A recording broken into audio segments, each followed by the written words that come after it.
Info EDU hub में आपका स्वागत है। मैं दीपक श्रीवास्तव इन्फो ईडीयू हब में कंप्यूटर से रिलेटेड इंफॉर्मेशन आपको अपलोड कर रहा हूँ। आप इस वीडियो को कंटिन्यूसली देखें, शेयर करें, लाइक करें, सब्सक्राइब करें। ओके, इन्फो ईडीयू याद रखेंगे, इन्फो ईडीयू हब। इस चैनल पर मैं कंप्यूटर से के अलावा भी और भी बहुत सारा इंफॉर्मेशन मैं अपलोड करूंगा। अभी मेरा कंप्यूटर सीरीज चल रहा है, जिस सीरीज के अंतर्गत हम लोग मेमोरी चैप्टर को पढ़ रहे थे। मेमोरी में हम लोग रैम और रोम पर डिस्कस कर रहे थे। अगेन डिस्कस करें हम लोग। चले come to the point. Memory, RAM के बारे में मैंने बताया था रैंडम एक्सेस मेमोरी। रोम के बारे में बताया था read only memory. Both are example of internal memory. It is temporary memory and this is permanent memory. ये टेम्पररी मेमोरी है, ये परमानेंट मेमोरी है। Both are example of internal memory. इसको वोलाटाइल मेमोरी भी कहते हैं, इसको नॉन वोलाटाइल मेमोरी। आप जानते हो वोलाटाइल मींस क्षणभंगुर, क्षणिक, डिसअपीयर होने वाला, गायब होने वाला। और जस्ट इसका रिवर्स इस मामले में। ओके, इसको भी मैंने बताया था। रैम को 3 काइंड्स में क्लासिफाई करते हैं, S RAM, D RAM, V RAM. Sequential random access memory, dynamic random access memory, visual random access memory. Okay,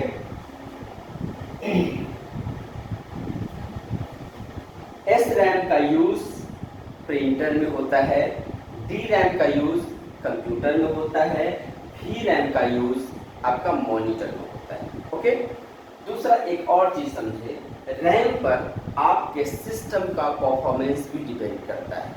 मैं भी कर रहा हूं, ऐसा नहीं है जो आपके कंप्यूटर का स्पीड परफॉर्मेंस सिर्फ रैम पर डिपेंड करता है। बहुत सारे फैक्टर हैं, बहुत सारे हार्डवेयर कंपोनेंट हैं, उसमें आपका रैम भी एक मेजर फैक्टर है। अगर रैम लेस कैपेसिटी का होगा, रैम का स्पीड लेस होगा, तो आपका सारा इक्विपमेंट, सारा हार्डवेयर पेरिफेरल अपडेट रहते हुए भी अगर रैम लेस होगा तो आपके सिस्टम का स्पीड जो होता है वो स्लो हो जाएगा। या सब ऐसे भी कर सकते हो, अगर रैम में कोई डिफेक्ट होगा तो आपका कंप्यूटर काम नहीं करेगा। तो रैम आपके कंप्यूटर का बहुत ही एसेंशियल इक्विपमेंट है, एसेंशियल हार्डवेयर कंपोनेंट है। तो रैम मेरा क्लियर हो गया। अब हम रोम पर चले। रोम इंटरनल मेमोरी का काइंड्स है।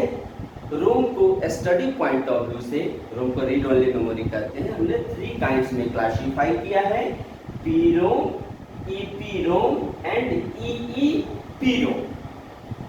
PROM programmable read only memory, EPROM erasable programmable read only memory and EEPROM electrically erasable programmable read only memory. अब इस तीनों में डिफरेंसेस और इसको हमको समझना है। ऐसे मैंने डिस्कस बार बार कर रहा हूं। जो रोम क्या है, परमानेंट मेमोरी। इसमें जो भी कोडिंग होता है at the time of manufacturing, हमने जो कोड कर दिया, प्रोग्रामर ने जो कोड कर दिया वो कोड हो गया, उसमें चेंज होता नहीं है और उसमें चेंज का जरूरत भी नहीं पड़ता है। ये भी समझो। उसका प्रॉपर्टी ही इसी तरह का बना हुआ जिसमें उसको चेंज करने की कोई जरूरत नहीं है। उसको हम लोग प्रोग्रामेबल, आप कहते हो प्रोग्रामेबल क्यों कहते हो? क्योंकि रोम में जो भी प्रोग्राम, जो भी इंस्ट्रक्शन, जो भी कोडिंग, जो भी कैसे प्रोसीड करेगा, उस प्रोसेस को जैसे कोड किया गया है उसी को कंटिन्यूअसली फॉलो करता है। तो ये आपका पीरोम, प्रोग्रामेबल, जिसमें आपने प्रोग्राम किया है, जिसमें आपने कोड किया है, जिसमें इंस्ट्रक्शन डाला है। Programmable read only memory. इसी का एडवांस, इसको अपग्रेड करके, इसमें चेंजिंग करके, इसमें सुधार करके नेक्स्ट आया मेरा EEPROM, erasable, E for erasable, erasable programmable read only memory. आप कहोगे आप तो कहते हो रोम चेंज नहीं होता है। हाँ, मैंने कहा है तो रोम चेंज नहीं होता है, रोम चेंज करने की जरूरत ही नहीं होती। बट मैन, साइंटिस्ट, ये बैठा नहीं रहता, कुछ ना कुछ एक्टिविटी करता रहता। तो उसने बहुत ज्यादा ट्राई करके देखा तो रोम को हम लोग चेंज कर सकते हैं, बट चेंजिंग प्रोसेस चेंज की जरूरत होती नहीं है, फिर भी कुछ ना कुछ एक्टिविटी हुआ है। तो एक्टिविटी करने के बाद उसने अचीव किया तो रैम रोम को भी हम चेंज कर सकते हैं, but changing process is too difficult. ऐसे समझो एक स्पेशल टाइप के लैब में स्पेशल टाइप के रे से उस चिप पर कोलिजन कराया जाता है, तभी इस रोम चिप के डेटा को, रोम चिप के कोड को, रोम चिप के प्रोग्रामिंग को हम इरेज करते हैं और रीप्रोग्राम करते हैं। आप ऐसे भी समझ सकते हो, कहोगे सर तब तो ये रीड ओनली मेमोरी फेल हो गया। नहीं फेल हुआ, इसलिए फेल नहीं हुआ तो इसका जो प्रोसेस है टू डिफिकल्ट, टू एक्सपेंसिव। आप ऐसे समझो ना, एक रोम चिप का चेंज करने के लिए इतना बड़ा हम लैब लगाएं और उसकी कोई जरूरत नहीं है, बार बार चेंज करने का जरूरत पड़ता ही नहीं, उसका नेचर ही ऐसा नहीं है। क्लियर हुआ? तो इस ऐसा है कि इसको मिटाने का प्रोसेस, इरेज करने का प्रोसेस इतना डिफिकल्ट एक्सपेंसिव है जो कोई औचित्य ही नहीं बनता है। तो EPROM हुआ erasable programmable read only memory, stand for erasable programmable read only memory. It is a kind of ROM, ये रोम का ही काइंड है। इसको स्पेशल टाइप के लैब में स्पेशल टाइप के रे से कोलिजन कराते हैं, तभी ये मिटता। कोलिजन समय में डिस्ट्रॉय भी होता है, डैमेज भी होता है, हो सकता है। ओके, अब हम तो तीसरा आ जाए EEPROM। अब इसको भी अपग्रेड किया गया, उसको भी सुधार किया। अगर एक अचीवमेंट मिलता तो दूसरे अचीवमेंट को लोग ऑब्वियस बढ़ता है। तो अब क्या किया गया, इलेक्ट्रिक शॉक के थ्रू भी इसको इरेज करने का कोशिश किया गया और अचीवमेंट मिल गया। तो कह सकते हैं EEPROM का full form electrically erasable programmable read only memory. इसके कोड को इलेक्ट्रिक शॉक के थ्रू इरेज किया जा सकता है, लेकिन always keep in mind ROM erasable है ही नहीं, इरेज करने के लिए बना ही नहीं है। फिर भी आप इरेज करते हो तो अननेसेसरी आप ट्राई करते हो, कोशिश करते हो तो कर लो, बट इसकी जरूरत आपको पड़ेगी ही नहीं। कंप्यूटर में इसको चेंज करने की कोई उपयोगिता नहीं है, कोई आवश्यकता नहीं है। जब आपका सिस्टम तैयार होता है, जब आपका कंप्यूटर बनता है, जब रोम चिप बनता है, तो उसका नेचर ही है एक बार उसमें कोडिंग कर दिया जाए, जिसको टिल लाइफ, जब तक रोम चिप चलता है तब तक वो एक्टिविटी करता है, उसमें चेंज की कोई जरूरत नहीं होती है। तो मेरा ये रैम और रोम चैप्टर कंप्लीट हो गया। कभी कभी क्वेश्चन आता है what is difference between RAM and ROM. वैसे मैंने आपको रैम के बारे में भी डिटेल्स बताया, रोम के बारे में भी डिटेल्स बताया।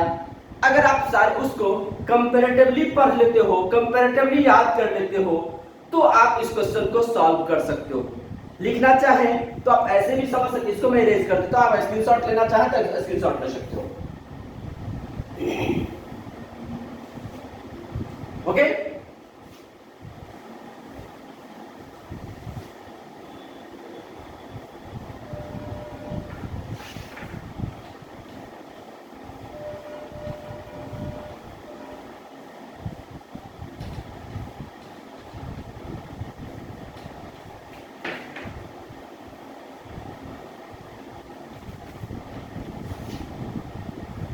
नाउ समझो इधर रैम है, उस साइड रोम है।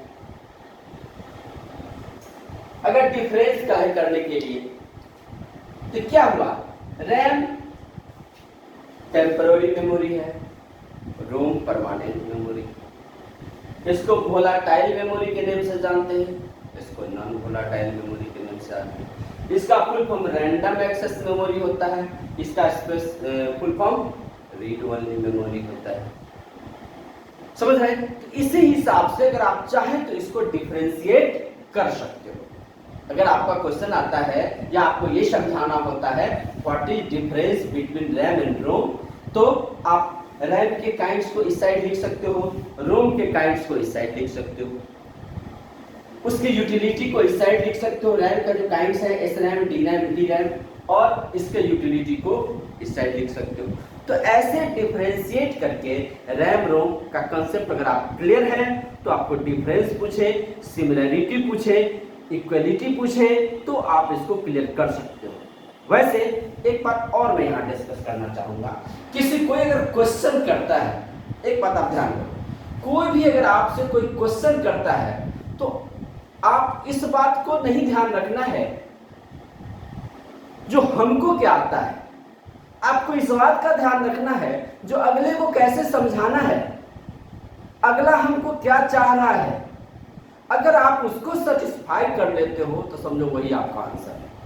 तो इस आंसर को सम रैम रोम के डिफरेंस को आप इस हिसाब से कन्विंस कर सकते हो, समझा सकते हो। तो ये मेरा RAM and ROM chapter complete हो गया। नेक्स्ट क्लास मैंने बताया कहा चर्चा किया था जो Y2K प्रॉब्लम पर डिस्कस करेंगे, लेकिन ये डिस्कशन आज अगेन मैं नहीं कर पा रहा हूं क्योंकि टाइम मेरे पास कम है। आज नेक्स्ट वीडियो भी अपलोड करना है, तो इसके लिए एक अलग ही टॉपिक में नेक्स्ट क्लास में Y2K प्रॉब्लम के लिए एक अलग ही टॉपिक मैं तैयार कर रहा हूं, तो वो टॉपिक पर मैं डिस्कस करूंगा।